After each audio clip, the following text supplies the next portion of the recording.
पाकिस्तान के लिए एक टेरर कंसीडर किया जा रहा है। उसके बाद ये अग्नि 5 की प्रिपरेशन में लग रहे हैं कि जहाँ पर न्यूक्लियर साइट्स हैं पाकिस्तान की। अगर इंडिया वाकई ये करना चाहता है तो जस्ट डू इट।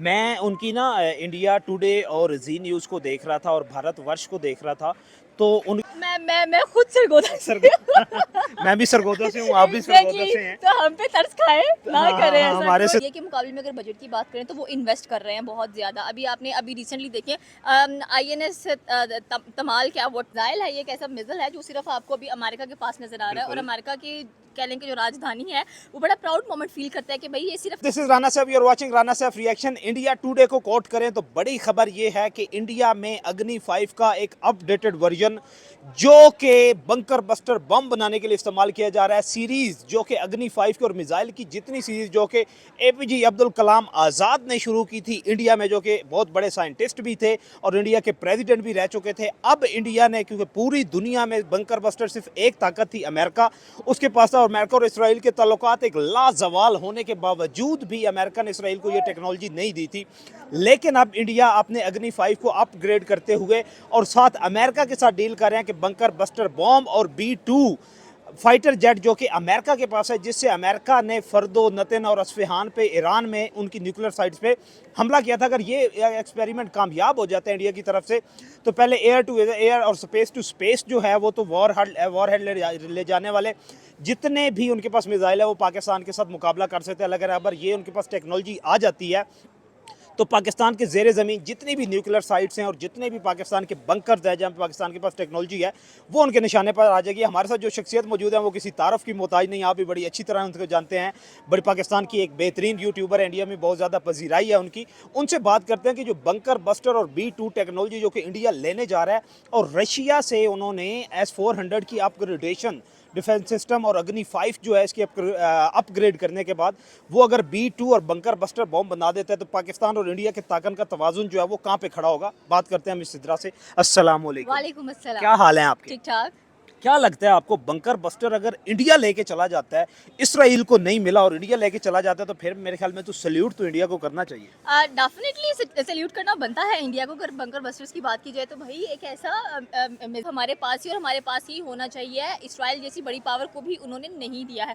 और अगर इंडिया की बात करें तो मेरे ख्याल में इंडो पाक वॉर के बाद इंडिया अपने मुल्क में मेड इन इंडिया पर बहुत ज़्यादा जोर दे रहा है। अगर हम लोग डिफेंस की सिस्टम्स की बात करें तो इंडिया और पाकिस्तान की जब भी आप ये कह लें कि रिटेलिएशन होती है, कोई टेंशन क्रिएट होती है या कोई एक लिमिटेड वॉर स्टार्ट होती है, उसके बाद दोबारा इंडिया जो अपने डिफेंस की तरफ जाता है, दोबारा अपने डिफेंस को अपग्रेड करता है। पुलवामा के बाद 2019 में उन्होंने कहा कि उन्होंने राफेल लिए। अब पाकिस्तान और इंडिया के दरमियान जो टेंशन बढ़ी है 2025 में, इसके बाद वो B-2 की तरफ जा रहा है, अग्नि 5 को अपग्रेड कर रहा है, उनका जो रिसर्च डेवलपमेंट इंस्टीट्यूट है। तो क्या मेरे ख्याल में तो बहुत ज़्यादा आप ये कह लें कि सेंसिटिव है अपने डिफेंस के मामले में इंडिया।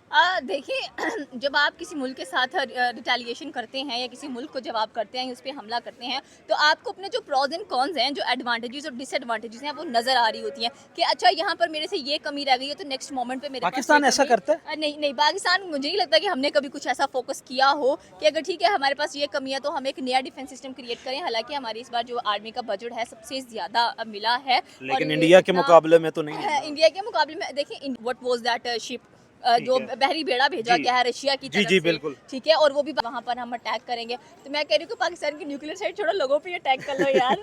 हम तो थके पड़े हैं कसम से। यहाँ पर हमें कोई फैसिलिटी नहीं मिल रही है। हमारे पास सिर्फ एक यूट्यूब है, हमारा इंस्टा मोनेटाइज नहीं है, हमारा टिकटॉक मोनेटाइज नहीं है, हमारे पास फेसबुक मोनेटाइज नहीं है, हमारे पास पेपल नहीं है, हमारे पास पायनियर नहीं है, हमारे पास कोई भी ऐसी सुविधा नहीं है कि जिसको हम यूटिलाइज कर सके। तो मुझे लगता है कि अगर आप लोग चाह रहे हैं ना कि पाकिस्तान को उड़ाना है या पाकिस्तान की न्यूक्लियर साइड को तबाह करना नहीं है, ऐसा ना उसको हो। करने की बजाय ना इसके consequences for beyond the borders भी जाएंगे, इसकी तबकारी जो है। देखिए इसके कॉन्सिक्वेंसेस जाहिर सी बात है जब न्यूक्लियर बॉम्ब आप यूटिलाइज करते हो किसी कंट्री के अगेंस्ट, तो वैसे भी मुझे लगता है कि यूटिलाइज नहीं करे, वो तबाह करने वाले हैं पाकिस्तान का। तो भाई हैंड्स आर क्रॉस। वो कहते हैं कि हमारे सामने ना सिर्फ 2 टारगेट हैं पाकिस्तान के, एक सरगोदा में, एक कैराना हिल है, जहाँ पे उन्हें लगता है कि पाकिस्तान का तो मेहरबानी करें तो मेहरबानी करें आप थोड़ी। अब उन्हें ये लगता लगता है कि किराना हिल्स के अंदर पाकिस्तान की न्यूक्लियर वेपन्स जो हैं वो हैं, और दूसरा उन्हें लगता है कि चागी के अंदर हैं। अब इसमें कितनी हकीकत है ये तो हम भी नहीं जानते, लेकिन देखिए सबसे बड़ी बात ये होती है कि मैंने देखा है कि पाकिस्तान कभी अपने जो हिडन एजेंडास हैं उनको एक्सपोज नहीं करता है, और ना हमने कभी सुना है और ना शायद हमने कभी दिलचस्पी नहीं लिया पाकिस्तान के हिडन एजेंडास के अंदर, बिकॉज हमें लगता है कि यार हमें बेसिक नीड्स हमारी पूरी हो जाए, लाइक रोटी कपड़ा और मकान पूरा हो जाए, that is okay for us. हमें क्या लेना डिफेंस से, हमें क्या लेना सर्जियों से, ठीक है आर्मी हैंडल कर रही है, सॉर्ट आउट कर रही है सारा कुछ, तो that's fine and that's okay. अगर आपने किराना हिल्स की बात की तो भाई वहाँ पर बचपन में हम लोग जाया करते थे, लेकिन हमें कुछ नहीं दिखा ऐसा वहाँ पर, ठीक है हम भी रोज गुजरते हैं वहाँ पे, पुल 11 पे जाते हैं। एग्जैक्टली, तो हमें कुछ नजर नहीं आता वहाँ पर वैसा। और फिर आपने चागी की बात की तो वहाँ पर तो धमाके हुए थे 1998 के हाँ, हाँ, अंदर, बिल्कुल। जब आप कह लें कि पाकिस्तान न्यूक्लियर वेपन को न्यूक्लियर पावर बना। न्यूक्लियर पावर बना था, ठीक है। सो आई थिंक कि आपको सही लोकेशन जो है ना वो ढूंढ रही है अभी, ये है कौन सी है, ये ढूंढना चाहिए आप लोगों को, बिकॉज आई थिंक कि पाकिस्तान लोग बड़े अनप्रडिक्टेबल हैं, वो चीज़ रखते कहीं है, निकलते कहीं से हैं और करते कुछ है, बोलते कुछ है, ये वो सारा कुछ है। But hats off to India, भाई अपने डिफेंस को बहुत ज़्यादा स्ट्रॉन्ग कर रहा है, बहुत ज़्यादा और आगे लेकर चल रहा है। इसको पता है कि अगला आने वाला जो दौर है दैट इज़ नॉट वैसे वो डिजिटल दौर है, मुझे लग रहा था कि डिजिटल वॉर होंगे, लेकिन यहाँ पे तो लोग न्यूक्लियर वेपन्स एक दूसरे को धमकियाँ दे रहे हैं। अभी रिसेंटली आपने देखा होगा कि जिस तरह से डॉक्टर एस जयशंकर को क्वाड के अंदर नवाजा गया है अवार्ड से, और वहाँ पर भी उन्होंने बात की है कि पाकिस्तान हमें अब जो अपना एक न्यूक्लियर वेपन है, जो परमाणु बम है, उसे डरा नहीं सकता है, ठीक है। तो जाहिर सी बात है, डराने वाली क्या बात है, आप भी न्यूक्लियर पावर रखते हो, हम भी न्यूक्लियर पावर रखते हैं, तो सेम थिंग इज दैट कि भाई पाकिस्तानी हम ऐसी बहुत डिस्टर्ब है, बहुत तंग आई हुई है, क्योंकि बिजली के बिल इतने आ रहे हैं। आप एक बिजली का बिल हमारा बिजली के बिल के लिए आप उन्हें कह रहे हैं कि हमारे ऊपर अटैक कर दें। यार बिजली का बिल, जिंदगी बड़ी कीमती है, बिजली का बिल, पानी का बिल, गाड़ियाँ महंगी, पेट्रोल महंगा, तो गाड़ियाँ तो खड़ी हैं सबकी, अब इतना पेट्रोल नहीं है कि चला नहीं सकते हैं आप। तो मुझे लगता है कि आई थिंक कि आखिरी सांसें लेना ज़्यादा बेहतर है एज कम्पेयर टू कि आप तिल तिल के मरे, सिसक सिसक के मरे। B2 आप ये कहें कि अमेरिका ने इजराइल को नहीं दिया, और आपको लगता है कि डॉक्टर एस जयशंकर की डिप्लोमेसी और नरेंद्र मोदी की कायदाना सलाहियत, और वो देखे कि he is considered to be the emerging leader of the world, emerging politics, क्या वो इस कायल कर सकेंगे? रशिया के बारे में तो रशिया से कुछ भी ले सकते हैं इंडिया, रशिया के बारे में मैं कह सकता हूँ वहाँ से कुछ भी ले सकते, लेकिन B2 जैसी टेक्नोलॉजी, वो जो आपने उसकी शेप देखी हुई है उनके जेट की, कि उसकी समझ नहीं आती वो किस शेप में है, और वो पूरे 24 घंटे तक विदाउट फ्यूलिंग जो है वो ट्रैवल भी कर सकते हैं। रिसेंटली आपने उसके अटैक जो है 37 आवर्स की आपने उसकी ट्रैवल जो है वो भी देखी हुई है। तो क्या इतने रिलेशन इंडिया और अमेरिका के दरमियान है कि अमेरिका इतना बड़ा परमाणु हथियार लेने वाला जहाज जो है वो इंडिया को दे देगा? देखिए कुछ भी हो सकता है। आप एक मेजर पावर्स हैं, मेजर इकोनॉमीज हैं, एक चौथी इकोनॉमी है, एक पहली इकोनॉमी है, एक सुपर पावर है, एक सुपर पावर बनने जा रही है। तो मुझे लगता है कि समटाइम्स इंडिया सुपर पावर बनने जा रहा है। एग्जैक्टली, डेफिनेटली अब वो बन सकता है, लेकिन इससे पहले तो उसमें इकोनॉमिक quality पावर है। बनना। देखिए वो बन चुका है, इस साल चौथी है, अगले साल तीसरी पे पहुंच जाएगा। अगर उसकी पॉवर्टी रेशो की बात करें तो 3.5 पॉवर्टी रेशो हमें नजर आ रहा है, लाइक बहुत कम, और पाकिस्तान स्टिल स्ट्रगल कर रहा है अपनी पॉवर्टी को खत्म करने के लिए। हमारी बढ़ती जा रही है, हमारी बढ़ती जा रही है, उनकी कम होती जा रही है। They are 1.5 billion, we are 25 crore, what is this? हमें यही तो चीज़ समझ नहीं ना आती कि भाई 1.5 बिलियन की अगर आबादी सारा कुछ कंट्रोल कर सकते हैं तो व्हाई नॉट 25 करोड़, ठीक है। और आई थिंक सो कि भाई यहाँ पर मैं बार बार यही बात करूँगी कि भाई इतने हथियार आप लोग खरीद रहे हैं, मैस वेपन्स ऑफ डिस्ट्रक्शन आपके पास हैं, आप ह्यूमैनिटी को अच्छे करने की बजाय आप उनको और डिस्ट्रॉय ना करें, वो ज़्यादा बेहतर है।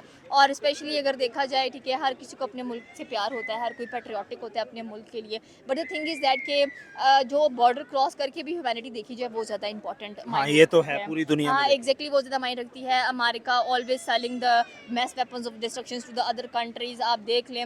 और स्पेशली अगर साउथ ईस्ट एशिया की बात की जाए तो यहाँ पर वो सबसे ज़्यादा सेल आउट करते हैं। क्यों? क्योंकि उसको पता है कि ये लोग पागल है, ये लोग सुनते नहीं है हमारी, ठीक है, हम इन्हें बेचेंगे या खरीद लेंगे, इनके दुश्मन आगे खड़ा है हमारे, तो दुश्मन से बचने के लिए खुद को कुछ ना कुछ कोई करना है। थर्ड पार्टी जो है वो अपने वेपन सेल कर रही है हम दोनों के दरमियान। Exactly, third party weapon sale कर रही है, उसको पैसे से मतलब है, और हमें हमारी जानें फजूल में लुढ़की पड़ी है सारे, हमें अपनी अकड़ अजीज है। हमें अकड़ अजीज है। हम ये नहीं कहते कि टेबल टॉक कर लो, अभी कल देखें सारे चैनल्स अनबैन हुए और सारे के सारे फिर बैन कर दिए गए हैं, सारे अकाउंट हैंडल्स उनसे थे वो अनब्लॉक किए गए, आज फिर बैन कर दिए गए हैं। सो इट्स लाइक कि समझ नहीं पा रहे कि चल क्या रहा है। जहाँ पर लोग कोशिश कर रहे हैं कि भाई कंट्रोवर्सीज कम हो, वहाँ पर कंट्रोवर्सीज ज़्यादा नजर आ रही हैं। सो आई थिंक कि डिफेंस सिस्टम स्ट्रॉन्ग करना बहुत ज़रूरी है, जिससे आपकी पावर पता चलती है कि अगला बंदा आप पर आंख नहीं रख सकता, अगला बंदा आप पर बात नहीं कर सकता, अगले बंदे को सोच समझ कर आप पर हरकत करनी है।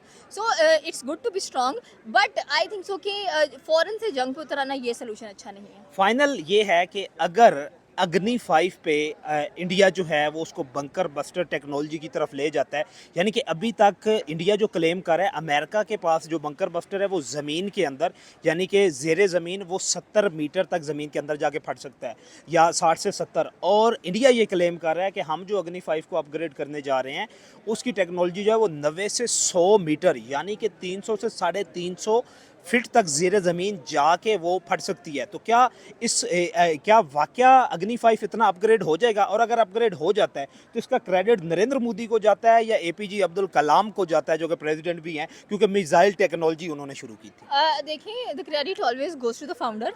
हाँ, ये तो है। ठीक है, फाउंडर को हमेशा क्रेडिट मिलता है, और वैसे भी आई थिंक सो कि इंडिया में कोई भी कोई चीज़ बनाते है उसको निगलेक्ट नहीं किया जाता है, उसको ठीक है। स्पेशल नवाजा जाता है इन चीज़ों से। उसके बाद अगर बीजेपी सरकार की बात करें तो बीजेपी ऑलरेडी बहुत सारी इन्वेस्टमेंट्स कर रहा है इंडिया के अंदर, आपको नज़र आ रहा है। और जिस तरह से बीजेपी आई थिंक सो कि अपने मुल्क को स्ट्रॉन्ग कर रहा है और चाह रहा है कि अखंड भारत हो, टोटली हिंदुत्व नज़र आए हमें भारत के अंदर, तो आई होप से मे भी कामयाब भी हो जाए वो और नज़र भी आता है। तो आई थिंक सो कि ये जो आपने बंकर बस्टर मिसाइल की बात की है, जब पाकिस्तान की बारी आ जाए तो मुझे लग रहा है कि वो 10 पे भी चले जाएंगे।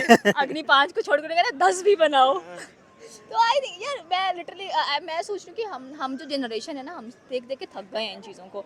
हम चाह रहे हैं कि यार बस करो ये मजा। हाँ, ये खत्म होना चाहिए यार, हाँ, टेक्नोलॉजी की जो वेपन्स exactly। डिस्ट्रक्शन हाँ, की और ये exactly। तबाही खत्म होनी बस चाहिए। एनफ 2025 में बहुत देख लिया पटाखे फूटते हुए हर जगह के ऊपर, और हम लोगों ने देखा भी है, बहुत सारे लोगों ने अब जाने भी गंवाई गवाहियाँ हैं। बिल्कुल दोनों साइडों से। एग्जैक्टली, अपने चले गए हैं, तो उसका क्या, इसका बेनिफिट किसको हुआ है? सिविलियंस को हुआ है? नहीं, कुछ भी नहीं। बेनिफिट गवर्नमेंट को हुआ है, सिर्फ आर्मीज को हुआ है। तो मेरे ख्याल में कि सबको अब सुधर जाना चाहिए, ऐसा नहीं करना चाहिए। And it's a good message and gesture कि भाई प्लीज़, नोबडी हेट्स एनीवन, कोई किसी से नफरत नहीं करता है, कोई किसी को ये नहीं बताता कि आप हिंदू हो, मैं मुस्लिम हूँ, या अगर मुस्लिम्स किसी जगह पर बुरे नज़र आ भी रहे होते हैं तो उनका एक अलग पर्सपेक्टिव होता है। आप हर किसी को एक ही थाली में गिन नहीं सकते हो, ठीक है? 5 उंगलियां बराबर नहीं होती हैं, तो ऐसे नहीं करना चाहिए। ठीक है, आप डिफेंस के चीज़ें खरीदें, लेकिन वो इसलिए खरीदें ताकि बस अगले बंदे को खबर हो कि आपने हम पे अटैक नहीं करना है।